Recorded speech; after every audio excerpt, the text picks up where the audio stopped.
Hello and welcome to Adobe APAC Live. I am so delighted to be here this afternoon with Kerry McElroy. How are you? Hi, I'm good. I'm excited to be here. We're a little bit chilly Yes. here in the studio, believe it or not. I'm actually freezing in Sydney in the studio. It's probably quite warm outside. But yeah, if we're shivering around, it's because of the cold. And we're just excited. And we're excited for you to be here as well. So can see some people in the chat. Hello, Wilda. Hi. Ewan. Hello and welcome to Adobe we don't want APAC that. Live. I am so delighted. That's happening. Got Shafiq from Malaysia as well. Hi. Super cool. Hey guys, thank you so much for logging in. So if you are watching at home, you can log in using your Adobe ID. So in the top right-hand corner, if you're on adobeapaclive.com, it says log in. And if you do that, log in with your Adobe stuff. And you can jump into the chat and ask lots of questions for Kerry. And yeah, I think there's going to be a lot of questions today because we're going to go through pretty in-depth into Photoshop. Definitely, we've kind of been through a couple of things earlier today, and there's a lot of stuff that you do in there that I'm not aware of. So I think you guys are going to learn a lot. Hey, Christy, welcome back. Hi, Christy. Nice to see you. We've got some people. New Zealand's in the house. Wow. That's cool. That's excellent. Going really wide. This is great. And so how about we have a chat a little bit about you, and then we'll talk about what we're going to get stuck into. So for people that don't know who you are, what is it that you do? You're a retoucher, illustrator? I am. I spent... I started in graphic design, but I'm mainly an illustrator. And then I branched into retouching in a very big agency in Sydney, Saatchi & Saatchi. That's when I started doing retouching, which propelled me to then starting my own company called Cranky Mermaid. And I've been the Cranky Mermaid for 8 years. Such a great name. Where's the name come from? Well, that's an anagram of my partner Mia and my name, Kerry Mac and A-N-D, Mia.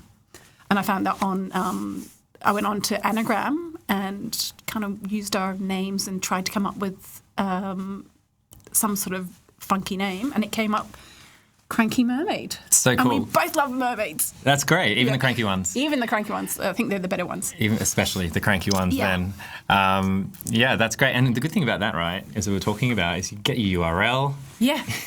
There wasn't any cranky mermaids out there in the world. Right. I was the only one. Nice. And I think I still am, which is good. Well, I've never met another cranky mermaid. Yeah. Well, here we are. One now. It's one so far. Hey, everyone else that's jumping into the chat. Yeah, it's good to see you all. So what are we going to go into today? We've decided we're going to sort of touch on that sort of photo manipulation style of work that you do. Yeah. And so what do you have us in store for us? well, what I usually do with clients, they get me to merge images that you can't really sort of get with one photograph. So I thought I'd do this whole new image of Sydney Harbour. So what I just did Sydney Harbour with the sea level rises and kind of removing people from it because we've done this to the world. So I thought... Wow, so this is like a bleak outlook. Well... On our current trajectory. Bleak outlook for the humans, but not for nature, because I love how it reclaims... cities back. So no matter where you go in the world, whatever bad things have happened, nature comes back and restores the natural beauty. And this is what I wanted to do to show today. This is what Sydney may look like if we continue on this trajectory. Wow, there we go. Yeah. Even the rocks where Saatchi & Saatchi was is gone. That's gone. It's gone. That's where you used to Sorry. work. Yep. Yeah, it's a beautiful harbour, and I thought this is the perfect thing to show what I do and how I do it. Awesome, that's fantastic. Yeah. So what was the original image? The original image started out as I am a bit cold here today. So here, this is the original image. I'm just shutting off all the layers, which is great. I tell you what, the layers has made my life so much easier. We were talking before that you've actually been using Photoshop since before Photoshop had layers. Yes. Oh my gosh. Yeah, 1994. That was hard when you first started doing, because you're merging. It had Command Z, but that was it. Right. So you'd have to, I can't even imagine. I'm sorry I brought it up. Yeah. We won't talk about those dark times. Yeah. It's dark times. On to the future where we have layers. We have Command Z as for days. Oh, yeah. As long as you want. Oh my God, Command Z's the best thing, but Command Z is fantastic because I don't have to go back into history anymore. I know, it was such a hassle, wasn't it? Yeah. It was. When I found Command Z, I was like, oh, when did this happen? Yeah, it's the best thing. Yeah, I love my Command Z. So yeah, this is the original image of Sydney Harbour. As you can see, it's a beautiful harbour that we are very lucky to be living in. And yes, we are in Sydney. We're actually on the other side of that. I don't think you can see the Adobe building, but if the shot was the other... We're in there somewhere? Down here, is it? Somewhere behind this image. We just had a look out the window, didn't we? And we saw the Coca-Cola. Yeah, it's a fabulous positioning you've got here. Yeah. So yeah, this is the base image that I started the finished product on. So when I get an image first from a client, they usually tell me what the end product, what they would like. Right. And they usually send me 3 or 4 shots to combine. And sometimes if I need extra, which is usually all the time, I use Adobe Stock. Right. Which is the best resource to have. So if so what I've done was I've used all Adobe shots in this image, and so this is the base one, and I needed to clean up the harbour and to increase the sea level. So to increase the sea level, what I did was I'll just zoom out so you could see. I duplicated the layer. So I've got the retouching. I duplicate. And then I put a mask around. Just put a mask using the lasso tool, which is another little lovely thing. And I do like the loose lasso tool. And I make that as a mask on that layer. And then I move it up. So just move the image up to where I think the water level will be. And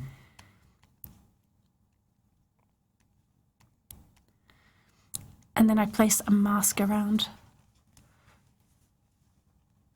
the whole entire harbour. So I manipulate, go through and make sure that the water surrounds the greenery and whatever bits I want to keep. And so you can see the mask. This is the mask you did earlier? This is the mask I've done earlier. So I just went around, kept some of the trees, used the brush tool just to keep the trees, and so the water goes in amongst the trees to give it some sort of natural flow in the environment. So you need to think about kind of the depth and the 3D aspect of it, even though it's a 2D kind of image. So you need to kind of go in there very carefully. Absolutely. Yeah. So when you're thinking about placing things in, you've got to look at the image as a 3-dimensional space and work this flat picture within it so that it then works in the shot. Because if you were just to draw a straight line across, it's just going to look like it's in front of everything, I guess. And you're not going to see the natural ebb and flow of the water through. And you want that naturalness to come through in the end, so that it actually looks natural rather than a natural shot. So work that through. The Opera House, and adding more water in and around the rocks. And so where did you get this sort of bit of water from? Right. So this water I took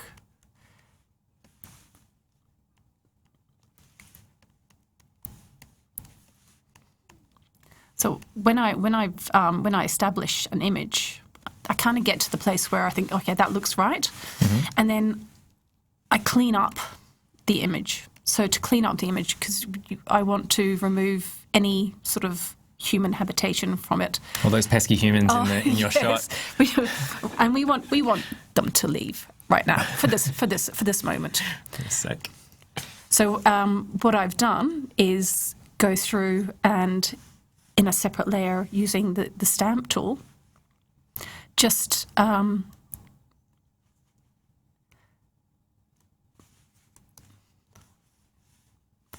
that's a brush that we're going to show that brush off a little bit later, aren't we? That's the future brush. So I select a nice soft-edged brush. And is this just the standard brushes, or is this? Yeah, this is just a standard brush. Standard brush. I just want to mimic the water around. So this standard brush, I put on a bit of a transverse and select that, and then make sure you got it on pen pressure. Now I work with a Wacom tablet, so I haven't. You love your Wacom tablet, don't you? I love my Wacom tablet. I don't use a mouse. I use a mouse to maybe go in and out of my Photoshop to other programs if I'm using them.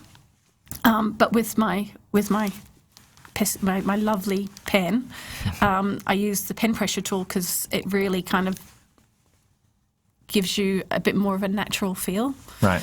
And is there ways to do this kind of stuff without a Wacom, or do you, or a pen tool of some kind? Or? Well, you can. Well, I've only used a pen tool for the last 20 years, I think. Be about 20 years. Right. I haven't used a mouse for a while, but I'm sure you can use a mouse. But with what you can do instead of using a rubber stamp, you can use another tool, which is hold on, I've got my little book here, the healing brush tool. Sorry, I've just got my little notes here to help me. So the healing brush tool is really good, but you need to be in the actual image, on the actual image itself, in order to use the healing brush. So I can show you. So you mean that with the healing brush, you have to actually be editing the layer that you're on? The layer that you're on. Right. So, which is somewhat destructive. It is, and it isn't. It is. I want to remove these completely anyway, so I can use the humans ain't coming brush. back. Yeah. So you can. There we go. I was on the wrong layer. Sorry. So you can just take the healing brush, the healing tool, and then you just select around it, and then you can see as you move away. Nice. What part you can use that will make it a natural fit. Great. It's lovely. It's fabulous. It's very fast. Yeah, it is very fast. And yeah, sometimes you can do it, and sometimes you'll get some sort of repetition, and that's when I like to go in and rubber stamp, just to give it more of a natural look in the image. So you can just go back through and soften and use Command Z. Here we go. To make things happen. Great. And so I've done that with the cleanup. Mm-hmm. And so basically we're just skipping ahead because you sort of go in there quite fine. Yeah. And quite very carefully kind of remove all those things, Absolutely. Make it seem as natural as possible. And what are you looking for during that process? You sort of mentioned patterns. You don't want it to look like it's been repeated. Well, you can see with thing? Yeah, absolutely. So you can see with the with water, there is a lot of patterning through it. With the wake of the boat. It's a big wake for a little boat. It is a big wake. So you can see on one side it's a bit dark, on the other side it's quite light. So if you bring them together, there'll be a difference. There won't be a cohesion. Excuse me. So what I've done is I've used the soft rubber stamp tool and gone through and done that by hand, because sometimes the healing brush just tends to sort of repeat patterns, and you don't want to see a repeated pattern.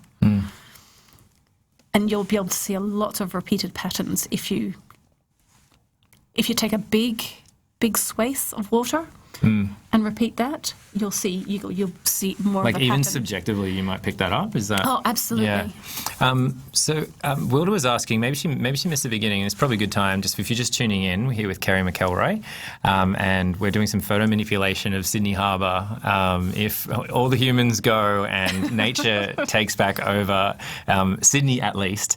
Wilda was asking maybe she could see the original image, which might be quite good. Absolutely. And so while she's doing that, if you're just joining us, you can log into the chat, use your Creative Cloud account. We'd love to see you, say hello and where you're from. Having people from all over the world today, which is super cool to see. So thank you all for jumping in. Say hi, ask your questions. We've also got a question from Scott. What resolution file size do you usually work with? 300 DPI. Now, my clients, when they send me files, they usually want something that they can print, very big. So usually I work at A3 at 300 DPI on an RGB file. 400? Did you say? 300. 300, yeah. Yeah. Okay, cool. And that can go quite large. Yeah. And then you can reduce it down. So when I work in the file, it's always A3 300. And sometimes they want bigger. Right. This is obviously not A3 in this case because the dimensions, it's very long, kind of panoramic it is, kind of yeah, shot. yeah. But it's still 300, I assume? It is 300 DPI, Yep. yeah. Very cool. Okay, And great. RGB, because RGB is so much easier to work in and CMYK. Yeah. Yeah. Cool. Iceland, Canberra, and Canada. What? Wow. That's amazing. I love this. No one's Welcome been to Sydney. Yeah, no one's been in the same city yet, which is great. So here we have is the city of Sydney, the original image that I got off Adobe stock to work with. So this, as you can see, it's a beautiful panoramic shot of Sydney Harbour. I have cropped in a little bit because on the left-hand side there was quite a bit of just greenery and I didn't really need to. You don't have to take Didn't over have to, no, the Camellia Gardens no. with more greenery. And I think I just cut off a bit more on the right-hand side just to bring it in. It's just the northern beaches, that's fine. Yeah. That's a joke for everyone from the northern beaches. Sorry, Scott. And yeah, so there's a quick question. Yeah, we're talking about 300 DPI for print. For print, so, yeah. Yep, exactly right. Shafiq, this photo is actually from Adobe stock. So Kerry didn't shoot the photo herself. So that's where it came from. So yeah, Adobe stock is great. It's a great resource. I found that while looking for images, you can really kind of pinpoint the images that you want by putting a word in, and then once you get, so I said Sydney Harbour, and then once you go in, then you can pick. You want a photograph. I wanted it landscape, and then once I did that, I could pick an image and say find similar, and then it brings you up a whole. That's pretty amazing, isn't it? Yeah, the filtering system is pretty on point. Yeah, it makes it really easy to find specifically what you want to get and to use. So yeah, Sydney Harbour. We've done a bit of a cleanup. We moved the water up. So the sea level's rising. We've cleaned up the boats off Sydney Harbour because we didn't want them there. Now another thing that I've done was I took a bit big bite out of Sydney Harbour. Sydney Harbour. Yeah, the bridge. What is it? The coat hanger. The coat hanger is no more. Yeah. So I've and we've got this massive boat, which I don't want in Sydney Harbour, because then I'd have to put greenery on that, and it was just a bit too much. So I wanted to have a nice clean harbour. So I went back into Adobe and kind of got the similar kind of shot, same kind of angle, and placed that in, and then Place the buildings in there. Buildings in there, yeah, right. And then got the water to put a curve over the top. So I've made a mask of this layer and made a clipping pass, so it only changes the colour of this image, so I could match it up to the rest of Sydney Harbour. So Cool. in here is what I've done with the image. So just slightly changed the curves. There's a couple of people chatting about RGB and CMYK in the chat. Did you say you work in RGB? RGB, yes. Yeah. Why is that? Maybe you could explain that because some of the squad in the chat are asking. Well, when I used to work in CMYK, which it adds a lot more memory to an image, so Right. it's a bigger file because you're working in 4 channels, and it's great if you want to do that. But RGB, I find it was the colours, you get more from the colours Really? when you're pushing the colours, and it looks better and a lot more. The files that I work with, they get printed, but they also get used online. You're right. So there's a lot more images online, and it's easier to work in RGB and then convert to CMYK. That was going to be my next question. Yeah. So if you're setting up something to print, you would always convert it? To CM. Do you have to- I call it CM Yuck. Sim yuck. Oh my God, there's another T-shirt. We're creating T-shirts here today. Yes, because that's quite interesting. So do you often find that you need to print and do the proof and everything and go back and change things because you originally worked in RGB, or is everything fine? That used to be the case. I had a proofer for the first 4 years that I was working in as Cranky Mermaid, and that changed. I don't know how that changed. Then all of a sudden, my clients were saying, "Don't worry about proofing. Just send us the image. Send it as a RGB."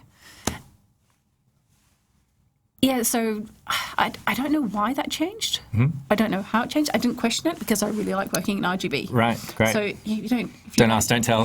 don't mention it. Didn't want to bring it up, and you haven't brought it up ever since until now. Don't make it awkward. Sorry. Yeah, no one. If there's any printers watching, don't Yeah. change. Whatever you're doing, keep So it going. yeah, so when you convert some images to CMYK, Yep. it does change them to CM Yuck. Sim yuck. Yeah, because you can't print certain blues or certain greens, and Right. reds are a hard colour to print. So yeah, I'm quite happy to give the clients and let them Yeah. deal with the printers and get them to sort of work Great. with the printers. And yeah, that has been my existence now for 4 years, which is great. So hey, it works Yeah, for you. There we go. absolutely. That's fantastic. Yeah. Yeah. Falsell was saying, prefers RGB, and so you just convert it over. Yeah. Okay, great. Excellent. Good questions, guys. I Yeah, didn't know very the good answer to that one. we had an illustrator on, Jeremy Lord, a couple of episodes ago, who was talking about he works with a couple of printers now that can print in RGB Yeah. as well. Yeah, because you've got some great... the colours you get in RGB are just sensational. Yeah, so I mean, it's changed. You know, we learnt RGB 300 DPI for print, and Yeah. and 72 and RGB for web. Yeah. But yeah, we're in a digital age now, Oh, aren't yes, we? yeah. So yeah, it's easier to work at a higher res, Yeah. and then And then you can always scale down. always scale down. Right. But yeah, going the other way, you completely lose the integrity of an image. Yeah. Yeah, so I'm always work high, and then you can go low. I'm really proud of our chat for asking such an intelligent question. It's super cool. Thank you for helping me learn. All right, let's get back to it. We've cut out this entire ship. Yeah, so the ship's gone, and I've kind of just blended the water. I've done it so that the image is there as a reference point, because we are going to cover it with undergrowth, so it doesn't need to be perfect. And then I've just added more water, but I've taken that water, you probably see from this side. So I've Right. got this nice highlight, and I've copied it and placed it in and just blended it through.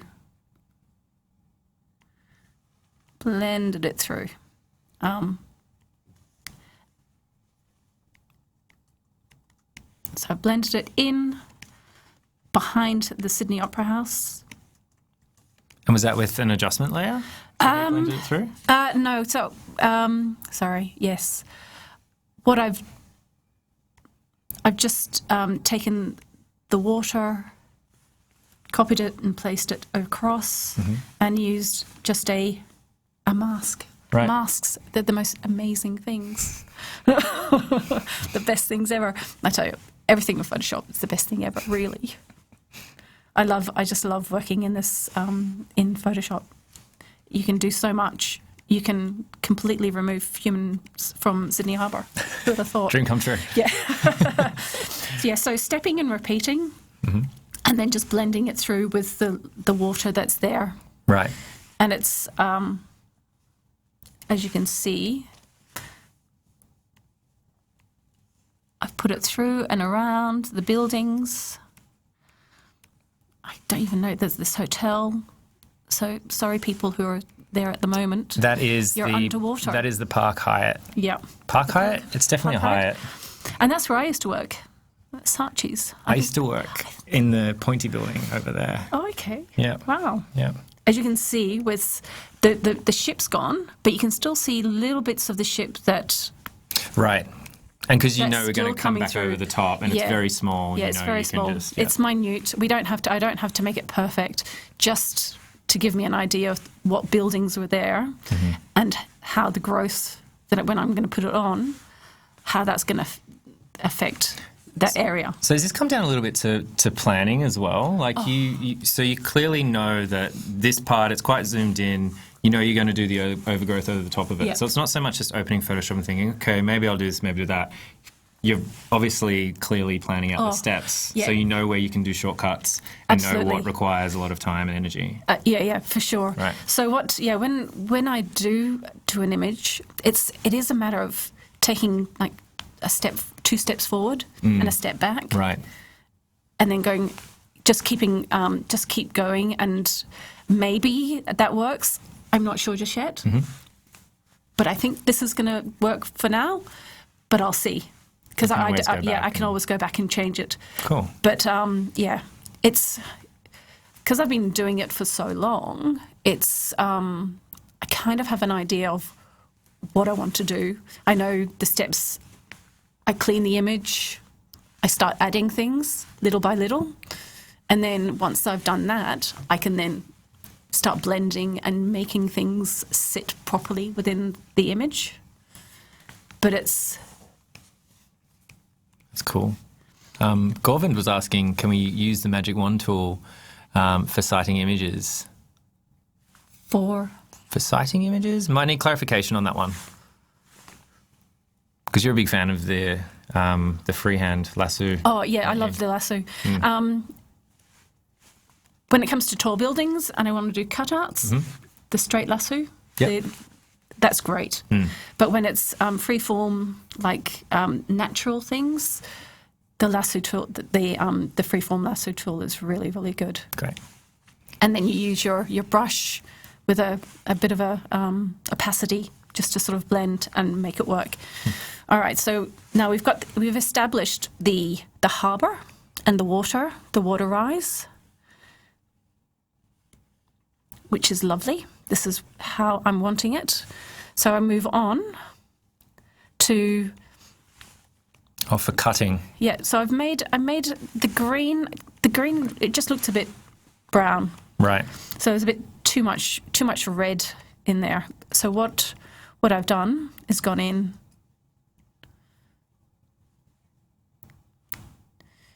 and increased the red, decreased the red in the highlights. So you'll edit the individual colour. Yeah. Yep. So just go through, as you can see, you've got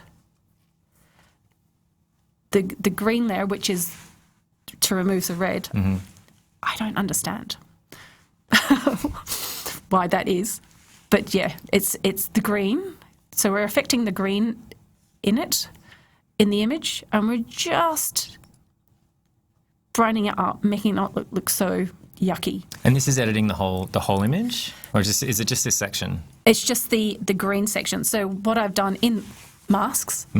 Masks again? Yeah, masks. So you can see it's a bit loose, what I've done, but I've just masked the area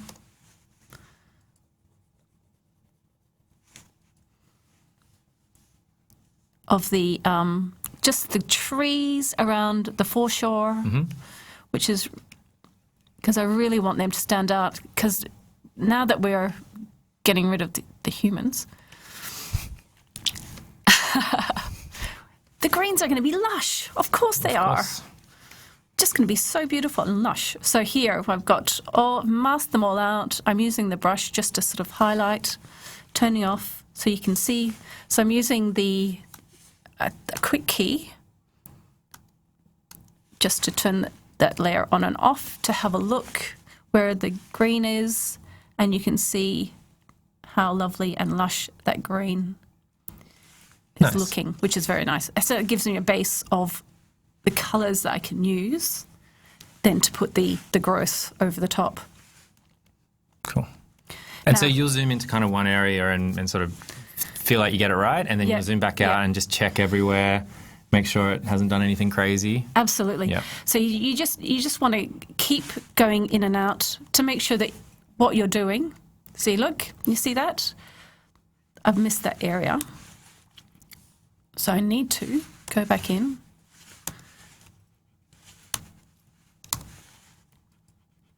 And make sure that green is coming up and looking beautiful and green and lush. So you're just adding to your mask with my brush tool. With your brush tool. Yep. Very cool. So it's really, and it's quite natural. The brush is on a soft opacity. The pen pressure, you can see it's lovely. It's got that sort of smoothness that will allow, and it won't be a hard edge. And you can go back in and clean up where it's going to cross. Nice. Outside of the zone that you want. So then that gives me a nice base in order to then add more greenery. So now we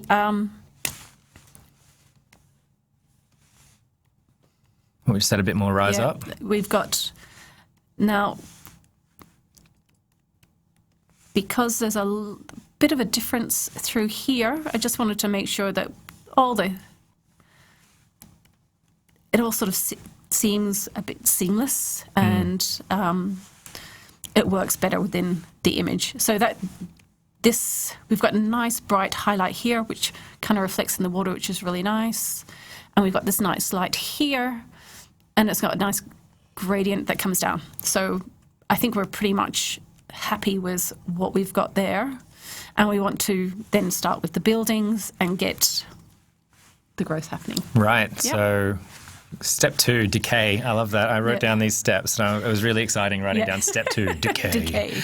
If you are just joining us, we're about halfway through our chat with Kerry McElroy. And we're doing some photo manipulation, and we are destroying Sydney, basically, figuratively and literally, and showing what that might look like. We've raised the ocean levels. Yep. The greenery has started to make a comeback, and now we're going to destroy some buildings. Yeah. So we're just going to go in and just pretty much take out a few the edges, just to sort of decay them a little bit, so that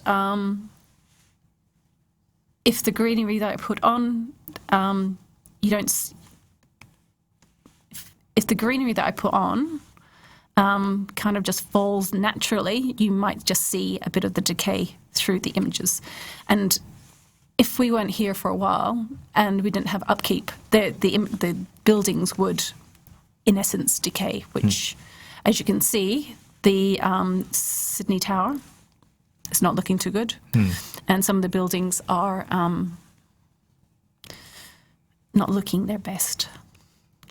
But I think that looks really nice. So what I've done with the decay, gone through, made a new layer, called it decay, and used the rubber stamp tool, gone in really close, and with a brush, so used one of these brushes, which has got a few little rough edges. I then use a scatter and count, and so I want the brush to be random, so it's easy to be less stayed and sharp, and it's a bit more random, and you'll be able to, because with decay it's all random. Right. Everything's random, and you don't want things to be stepped and repeated again. because you won't be able to see it. So I've make it much smaller and make the spacing. I like this overhead shot that Scott has created for us in the studio, because it actually shows how small this screen is. Because usually at home you work on a big iMac screen, right? Yeah, it's an iMac screen. Yeah, it's great. It's quite difficult doing it on something so small. So with the rubber stamp tool, I select just outside of the sphere that I want to retouch, and you can see how it randomly removes. So that's taking a bit too much, so the scatter's on a bit too hard, and that's quite nice. Might be a bit hard to see if you're at home. So you're scaling down the side of the building. Yeah, down the side. So I can do it a little bit bigger. I can show you a little bit bigger so you can see. Okay, here we go. Right, okay, yeah. Hopefully everyone can see that. Just conscious of anyone watching it on their phone or something. They're kind of like, so you're kind of tearing apart at the edges like a ripped piece of paper. Absolutely. Kind of thing. Yeah, and when things like this happen naturally, it is random. So you've got to remember how things sort of do happen. If it's a vector image, that's not so random, so you can get away with doing like hard lines. Yeah. But with something so natural and so random, you want that same kind of effect, which we've got here. So I've done that to a few of the buildings, and I've gone in and done it to these ones too. Right. Yeah. And then that's been using the selecting tool here above. So you use a combination of a couple of different methods. So you use the brush, you use the selection tool, and do it by hand. Yeah. Just for that random reason. Yeah, absolutely. Yeah, that's pretty cool. So whatever works, whatever you find works for you, you just do it. Because I found that my method may not work for other people. Right. Yeah. Very cool. Christine asked, from beginning to end, how long did it take you to complete this particular image? Oh, it would have been 4 days. Wow. Yeah. So I did, just to get the image established and the decay, that was probably a day. But when you see what I've done with the growth, you'll understand how that time, how that helped. That took so long. So some of it's still manual, like some of it's still Absolutely. okay, I know exactly what I'm doing, but you've got to put the time and energy in it to make it look really, really good. And I can show you how I could try to cut a corner by using other images like trees and nature. And I was doing it, going, this could work. This could work. It's like, it doesn't work. It doesn't work. Why are you not working? So yeah, that would have taken a half a day. I did that. I tried that using images that I took from Adobe stock, and then it just wasn't working because of the images, because of the buildings. All the different buildings are in different heights and different. They're just so different and so random. You can't just take a group of trees and just shove them on. Right. That would have been nice. That would have been really nice. I can see why you want to do that. 2 days. It took 2 days to fully cover Sydney, and that was using just the brushes. Right. Yeah. Okay. So a long time. On that. Yeah, a long time. Yeah. So on that, let's go in and show you what I did. So we've got we decayed the buildings.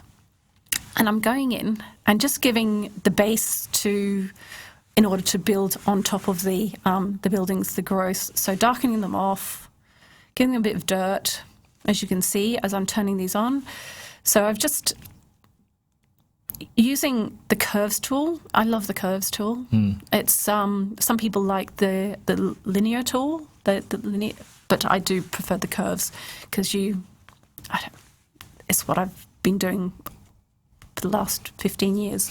So I've gone in with the curve tool and darkened you can see how I've darkened the bottom of the buildings. And do you just sort of play around with it until it feels right? Yeah. You know how much? Yeah. Because I'm not sure if you're going to see any of that anyway, but I just want to give myself a base in order to then work on, because it's sort of like an oil painting. Right. You give yourself a base, you work in sort of colours, and then on top you just... layers. Layers. I love it. But there's no Command Z with the oils. But with Photoshop. And we've got this great... Brushes have been my saviour. The brushes you can change to anything. I've used on this one, in order to decay the buildings, I used cracks. So you can actually make your own brushes, which is fabulous, and I have done. Or you can download them from any resource on the web. There's a lot out there. Oh, so many. So these, I use these crack brushes, and I'll show you which one the ones that I did like using. Okay, forgive me. These, I'm in a very small Mac Pro. So we've got all different types of brushes. You're doing very well. You're actually using my MacBook Pro. Yeah. But it's quite hard using someone else's tools, isn't it? It is very hard. So this is the brush with the cracks. Now, if you have a look, if I push that down on there, it gives you a really nice effect. So what I've done with the buildings, I've gone in and matched the size of the buildings with the cracks. So I'll just go in and do so I wanted them to be a bit more brown because the base of the buildings, I wanted to kind of reflect that. So there's a lot of brown. So what I've done is I've gone through, I'm doing this over the whole image so you can see how I'm doing the curves. So, and then with the blue, I'm only adding a little bit of blue because, if you mix red, green and blue, RGB, you will get different colours, but I wanted a brown. So red, you get, I wanted a little bit of blue, I wanted a lot of red, and I wanted a lot of yellow. So you'll see how it looks a sepia colour overall. Now I invert that, and then I use my crack brush, and it gives me a crack effect. Sorry, I'm trying to Option delete. All right. So now I went in with each of the buildings and selected the brush and just changed the size to sit on top of each building. So I did that. And most of these brushes, they will connect to each of the like they're a bit more like a pattern, where the top and the bottom have a relationship. And then you can move it around a bit. How did you twist the brush so quickly just then? So you've got in the brush settings, which is great. You've got you can make the brush. You can change the where it's positioned. You can flip it, and you can even make it really thin. Hey, I didn't know you could do that. Oh, that is very cool. It's so cool. This brushes, you can have one brush and you can do so many things, and it would look like a completely different brush every time if you just change these settings. Fantastic. Yeah. Whenever I've tried to attempt to do something like this, I've always tried to find big brush packs that have multiple different brushes that seem to have a relationship to try to randomize it. I didn't realize you could go into that detail with just a single brush. Single brush. You can change the opacity. You can change the way it sits. You can scatter it. There's so many random patterns. Very cool. And I've used one brush to do the whole undergrowth. Oh, really? Oh, wow. Whole thing. There you go. Just one brush. One brush, and it looks completely random, and it's fabulous. That's great. So I've added the cracks to the buildings. I haven't done any cracks to the bridge, but I have added a few little cracks to the Opera House. Opera House is looking a little sad. Yeah, it is looking very sad. But she's going to look so much better with some green on her. And as you can see, I've added some cracks throughout Sydney, just to give me an idea of where I can put the growth. And because when plants do grow through things, they grow through the cracks. Oh, So right. Okay. I'm using those cracks to start to help me position where the undergrowth. Oh, that makes sense. That's interesting. You're kind of thinking about it from like a timeline perspective into your work. So I'm just realizing now that the water rises first. Yeah. People are gone. Then everything started to decay, and then we would see actually the growth come out the top, and that's how you've layered your file. It's exactly how. It's very cool. I didn't even think about that. Mind blown. That's awesome. Look at that. That sounds really good. That's fabulous. Yeah. Right. So now we've got the cracks. We've got the random. I've added a few more cracks into the buildings just to help us along, make it a little bit more decayed. And this is where we start to add the greenery. Cool. So we have. You're excited about adding the greenery. No, this is the best part, because it took me so long to figure out how to do it. Because whenever you start a new image, you think you know what you're going to do, Right. but you don't really. Okay, so there is an element of discovery. It is, and you learn new things every time. When you get a new job, you learn a huge amount, and you've got to allow yourself a bit of slack. Right. Yeah, so Don't be too hard on yourself out there yeah. if you're. Because it's always 2 to 3 steps forward, and sometimes it's 3 steps back.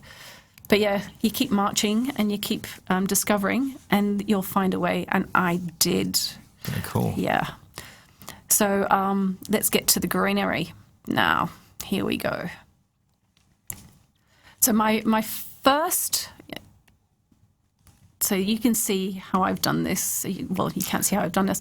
So when I was looking at doing the image, I started with this image, this part first, because there was a lot of green here and a lot of stuff that I could use. So I sampled. So what I sampled the greens and built on top of this building. So my first stop was to find a brush so I could actually build these trees. So the brush that I got was leaf brushes. So you can go online. So this is a custom brush. So this is a brush that you've downloaded? Yep. Yep. So I think it was Breezy. I can't remember. Now I've just got to, So you can see here all the different types of brushes. Just like a leaf, so they're all leafy brushes. So leafy brushes. The best thing you could do is, when you were working with nature, is trying to use something natural in order to build something natural. So I used this kind of brush. I can't remember which brush I used, but it's pretty similar to that. And because it's not a very big image, I had to make the brush small. Oh, it's tiny. It is tiny. So use that brush, made it very small, say a 5 or a 4. Now this is where it gets interesting. You use the brush, you use scatter, and you can randomly, if you have a look here, you can scatter that brush so it looks quite random on there. I'll turn that off. I'll make a new there so you can see.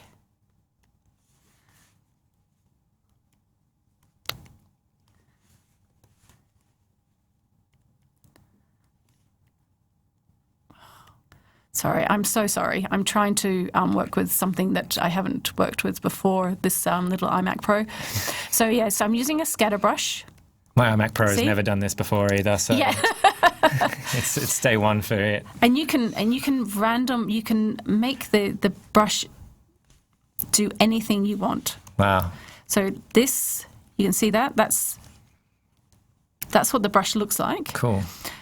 But then I don't want it to do that because I want it to be a bit smaller. I want to be able to mimic the trees. Mm-hmm. So I'm going to do this. I'm going to space it out a bit more. There we go. That looks good.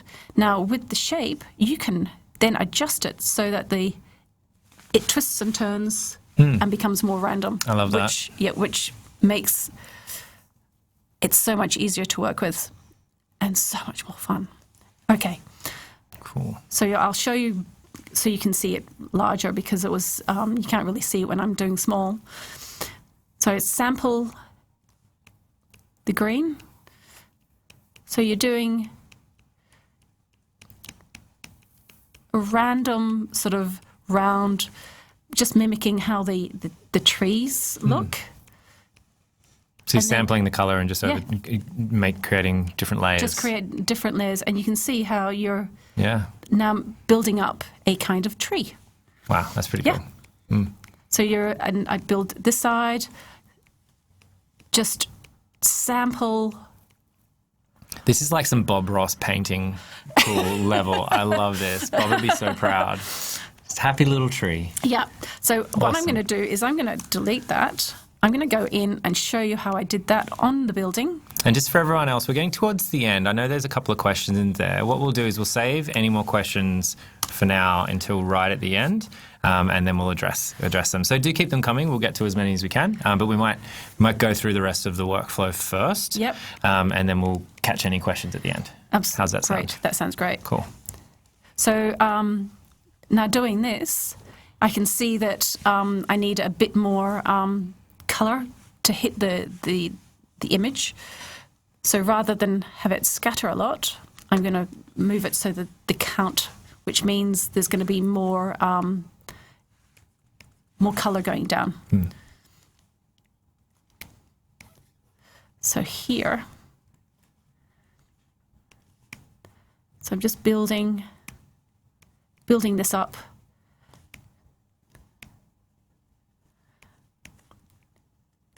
Just placing the colour onto the building where I think maybe the greenery is going to come out.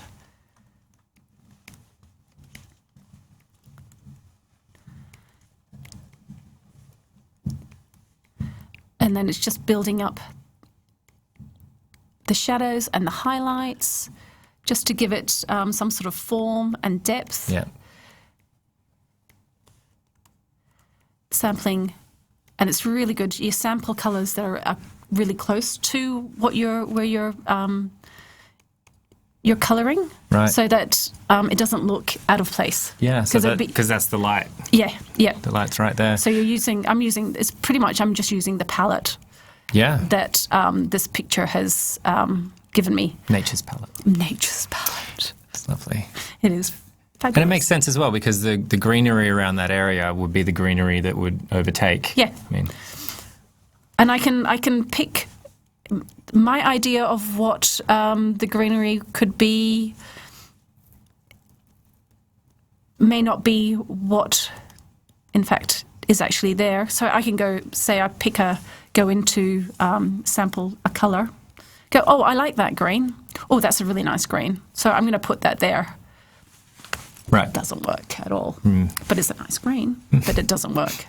So, yeah, you work with what you've got in and around the area, and then it'll look quite natural and like it belongs there. So I've done a base of what the green will be.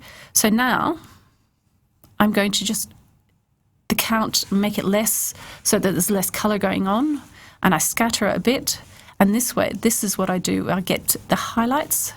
So I have a look and see if there's any highlights around, green highlights. Yep. And I make the brush a little bit smaller. Make it, say, 3. And just go in. Yep. And brush that through. Wow. Okay, you can't really see it, so you need to go lighter. I'll need to go in and just take that up there. So you go in and choose a colour that's close to.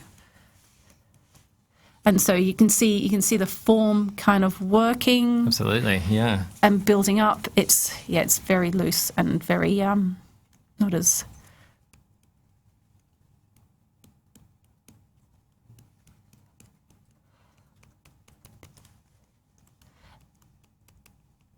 There we go. And just keep brushing that through, and it's just playing with what you really think could be there, and keep zooming out. See.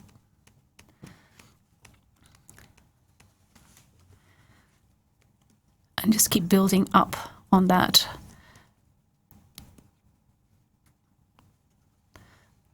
Wow, I love that you've used the elements of the image. Yeah, that's so cool. So and a lot of this is what you think you should do, and maybe your client, if your client likes what you're doing.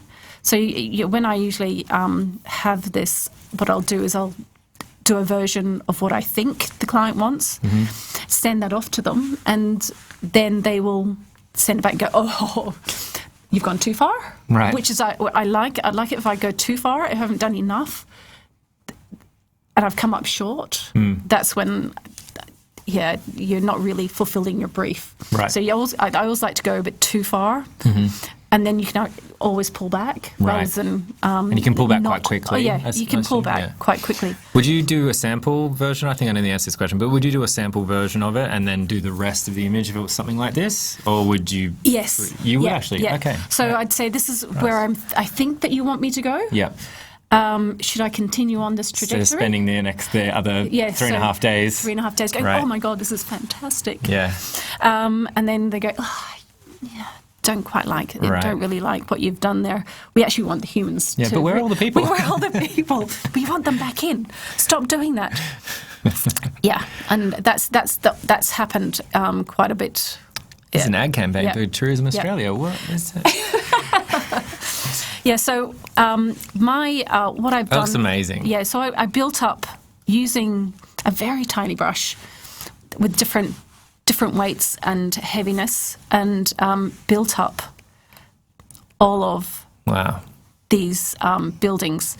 And then once I'd done that, it still needs just a little bit highlights and shadows to give it a bit more form. Because you just when you have a little bit of a sparkle or just a random shadow, it just gives a bit more form to the image. So here we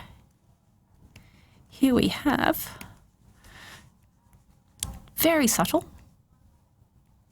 little bit of shadowing using my random brush, as you can see. Very random. Going in just to add little bits of shadow, and that when you put a bit of a shadow in certain places, the highlight really pops. Right, of course. Yeah. And you don't need to do much,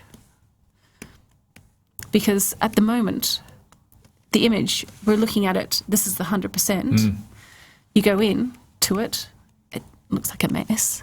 It looks quite nice, but it looks better once you've go to the 100%, because you'll never have it printed that close. Right. That's why you need to zoom out, take in the big picture, and zoom back in, and so on. Yeah. Yeah. So when you're zooming out, you can see, oh well, it still looks cut out. You can still see maybe the water and the greenery still don't look like they're meshing together properly. Okay. And so by moving out and going back in, you can say, okay, well, that's what I need to work on. If you have I will put a big brush on so you can see where I'm pointing at, because it's very hard to...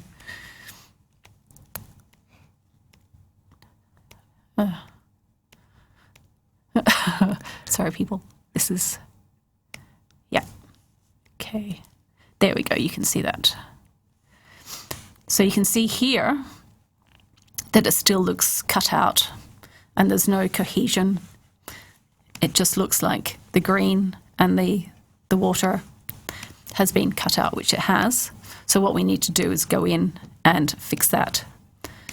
And you can see here, this is what I loved doing the most, was the Opera House. So with the Opera House, I did use a stock image from Adobe Stock. It was a little island with trees, because this is pretty much a little island in on itself. So what I did with the island is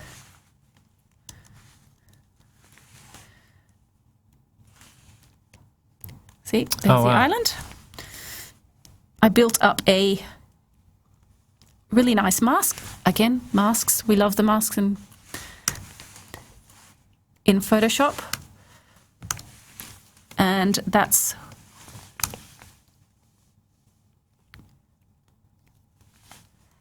what we cut out. So you can see with the going into the different sails, I used the cracks that I put on the Opera House to use as a template to bring through the greenery and the trees, in order for it to look like it's coming out. It's coming out. Very and cool. It's overgrown. Wow. It looks so pretty. You prefer it that way, it sounds. I do. Yeah. I love the greenery. Yeah. Which, so that is, I really like what happened there. And as you can see, the rocks is completely covered. But I did keep the spire and that big smokestack. I don't even know what that is. Is that in the rocks? Must be. Has to be. What's that? Was that a big chimney for a sandstone quarry or a brick quarry? You know, I don't barely even remember that. And and with ease, because, I didn't really need to do too much to the background, I just kind of gave it a windswept look. So just whatever images, whatever sort of big buildings that were there, I just made them into little hills. Right. Which was really nice. It looks like something really bad happened out Something there. swept across the land, hasn't it? And completely cleared it. I'm glad we're here and not there. Yeah. And I think that really works really well. It looks nice, and it's a nice backdrop to the green that's happening in Sydney Harbour, which, it gives it a bit more of a something to bounce off, and it really makes the Harbour Bridge pop. And I've gone through, again, treating the Harbour Bridge like a three-dimensional object. Right. So with the back of the Harbour Bridge, I've made it darker at the back so that the front, you can see the green sort of falling off. Is this the same method as the toaster area that you did? Absolutely. Yeah. I did, and as the more I did, the better I became at it. And it was much easier to see and going, I could go back and fix those. I could go and fix everything. Oh, you get better at the technique. Yeah. And so then you want to go back and redo everything. It's like, no, I've got to finish this image because I'm coming in today, so I have to finish it. And it was really nice because I like the way that, like, if stuff was growing on the Harbour Bridge, they would be falling down. And it just looks lovely. That does. Yeah. And at the back, there is that image of that really famous landmark building. Right. I kept that. It survived. But yeah, it survived.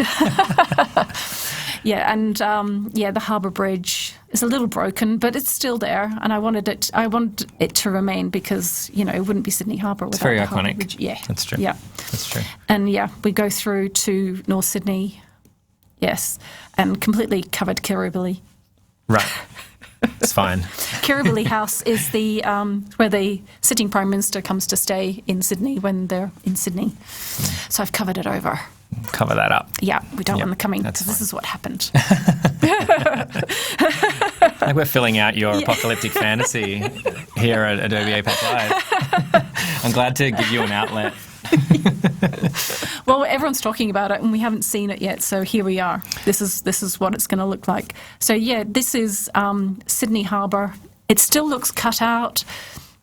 It's still missing something. When you're working on images, it's really so easy to get caught up in the whole drama of it. And I found that I have to sort of leave it and walk away. And even I'd walk away for about a day and come back to it and then be able to see it with new eyes. Right. And fresh eyes is great. Because I was doing this for me, this image. But if I have a client, I'll forward it on to them and say, look, there's something not quite right. I'm really liking where it's going. Is there any feedback you can give to me to help me go through to the next stage? And it's great having a client that you can sort of bounce ideas off. And so there are your fresh eyes, or you need to walk away from an image for a little while just to sort of come back and see it afresh, because it's really so easy to get caught tunnel up. vision. Oh yeah, absolutely. And and sometimes if you get someone goes, I don't really like what you're doing, it's like, what?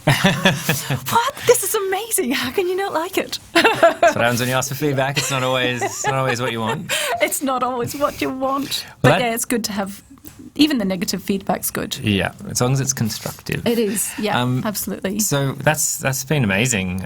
Some pretty interesting techniques there. Let's see if we can pick up on some of those questions that were asked. So Gorvin was asking, are there any other methods for selection of adding images into the working picture other than trial and error?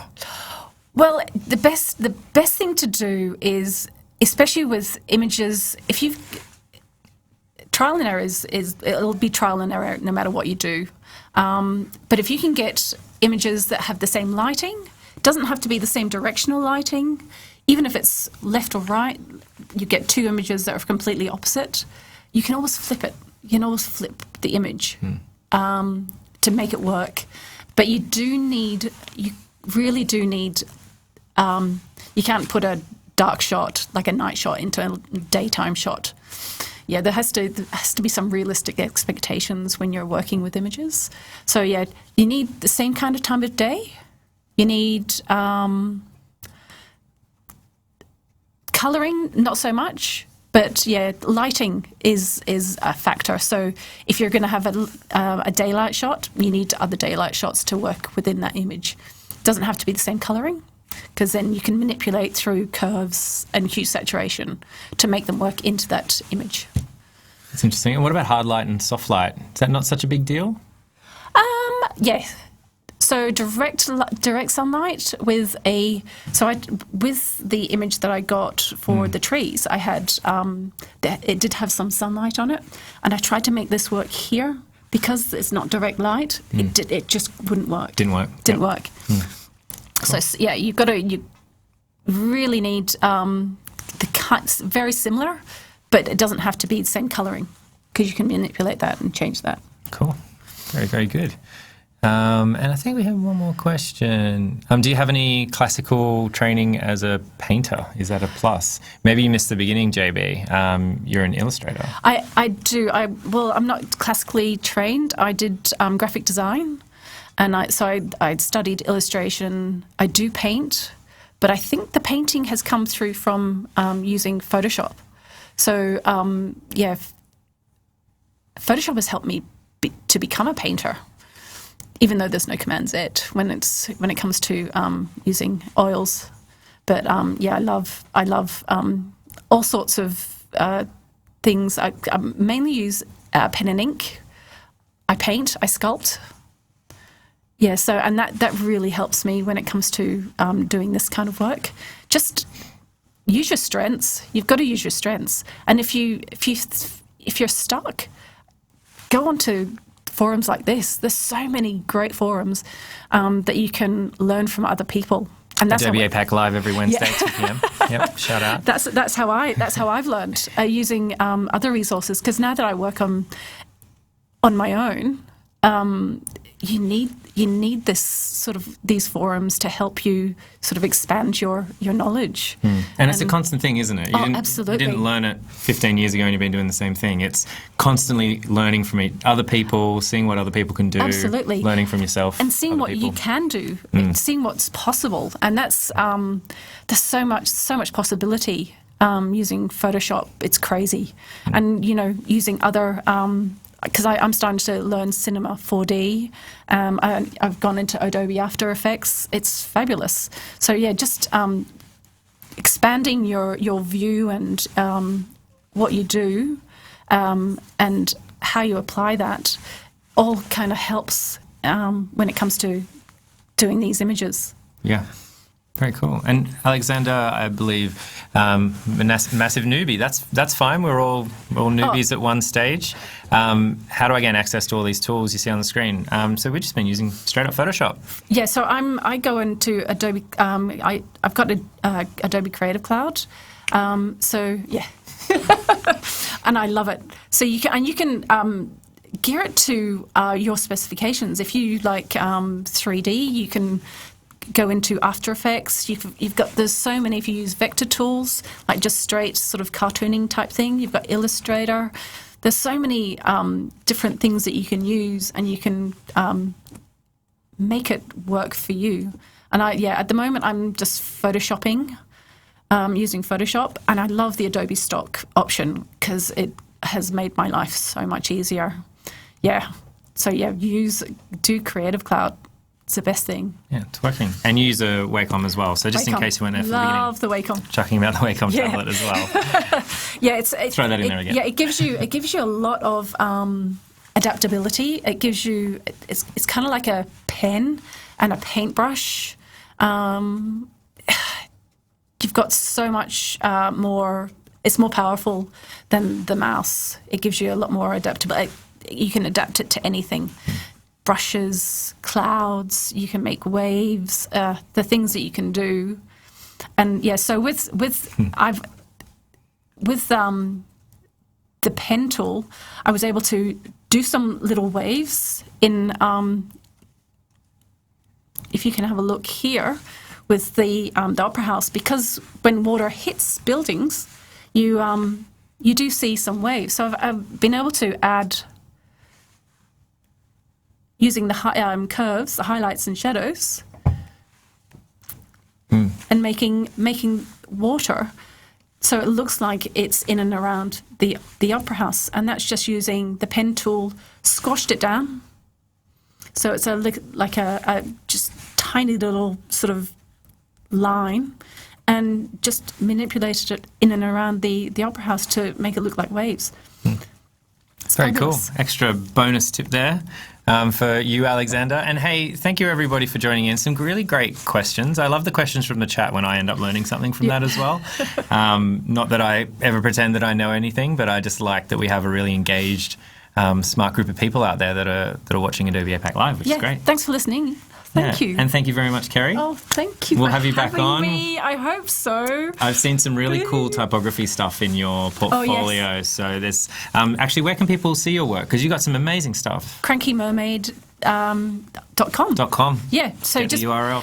Yeah, just put in Cranky Mermaid. I'm the only one on the internet, so yeah, go there and have a look. Yeah, and those most of the type were done in Photoshop. Yeah, that's why we're going to have you back. Yeah. So thank you very much for coming on, and thank you everyone. We're going to be here again. We're here every Wednesday. So we'll see you at 2 p.m. next week. Thanks everyone. Bye. Thank you.